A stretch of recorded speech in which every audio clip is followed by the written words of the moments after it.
Hi, my name is Hannah, and I'm doing my social injustice project for Dr. Nuremberg's Juniors Honors English class at Concord Carlisle High School. My topic relates to suicide and how this affects you, your community, and the entire Commonwealth of Massachusetts. So, you see, in New England, there's a huge deficit in the mental health care program with the closing of state psychiatric wards, the lack of inpatient programs in existing hospitals, and the massive budget cuts designated for the behavioral health program. This is a topic of injustice because people in need of a strong mental health care system are being let down and not given the help they deserve to get better. There's a lack of three things. There's a lack of hospitals, especially in Massachusetts. From 1973 to 2010, Massachusetts closed 10 of its public asylums and in turn replaced one singular multi-million-dollar hospital that only serves 90 adolescents at a time. However, in 1833, Massachusetts built the first public mental health hospital, and since then reigned the leader, for behavioral health. But that has changed greatly because mental health care has been deteriorating fast across America.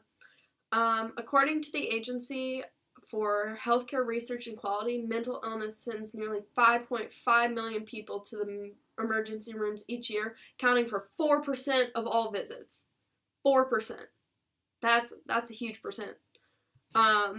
So another thing, there's a lack of beds. Beds meaning spaces where mental health care patients can be for a short-term period to get better, briefly, before maybe to get put on medicines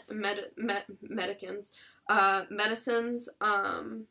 they need, or just to be in a safe place for a short period of time so they don't commit suicide.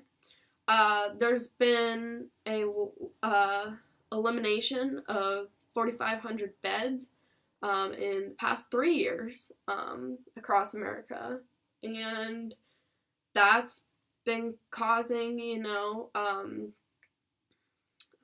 it's been causing people who want to be treated but cannot get help to take serious measures to become admitted, because it's not very easy to be admitted to these hospitals. You have to be seriously,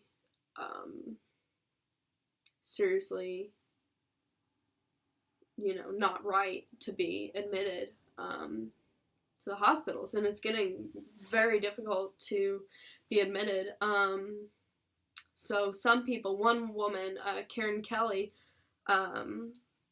actually took a whole bottle of pills, just not to kill herself, but just so that she'd be admitted so she wouldn't kill herself, if that makes sense. So the number of inpatient beds available to patients has fallen 32.5% since 1995.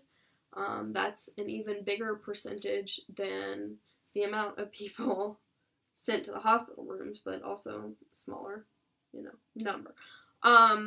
Let's see. What does this mean? People are dying, rates of suicide are going up, and the mentally ill are being untreated before they hit a worse state or end up in jail because,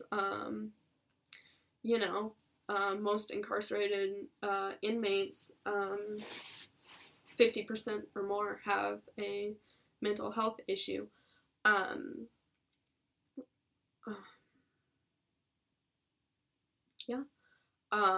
So we're sending them to the jail, and they're not getting proper treatment. They're not getting prescribed the correct medication. Sometimes they're being sent to solitary confinement, which actually raises the risk of suicide.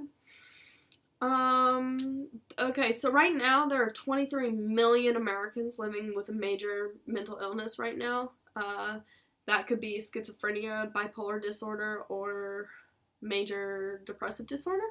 Chances are you know someone suffering with a mental health care issue.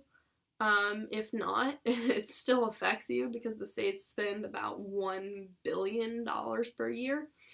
But only a third of that goes to hospitals as prevention or assistance for mental illness. That's your tax dollars at work. So 20% of high school students have seriously considered suicide, 14% have made a plan, and 8% have made an attempt. That's a lot of people, and keeping in mind that we only have 90,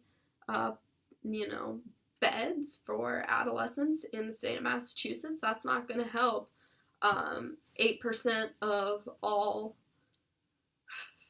teens, because that's just not enough. So, also, the jails. There's a massive number of adolescent teens and young adults each year that seriously consider suicide, and there's no safe place for them to go due to the budget cuts and lack of specialty hospitals. The unlucky adults that never receive the help they need end up in jails or on the streets. That's because they may not have a family to care for them. That's because they get incarcerated for petty crimes, usually, such as loitering or stealing. It's actually, in fact, cheaper by about $30,000 to host a patient rather than an inmate. So we're actually spending more money in the jails than for mental health care patients, which we could switch around and there could be less people incarcerated. Maybe. That's just a theory. Yeah. So, basically, there's a lot of people dying, because there's a lot of people with a mental health care issue. They don't have a lot of places to go because there aren't a lot of hospitals, and they're ending up in jails or dead or in just worse places that they started because there's not enough help out there, and that's an injustice.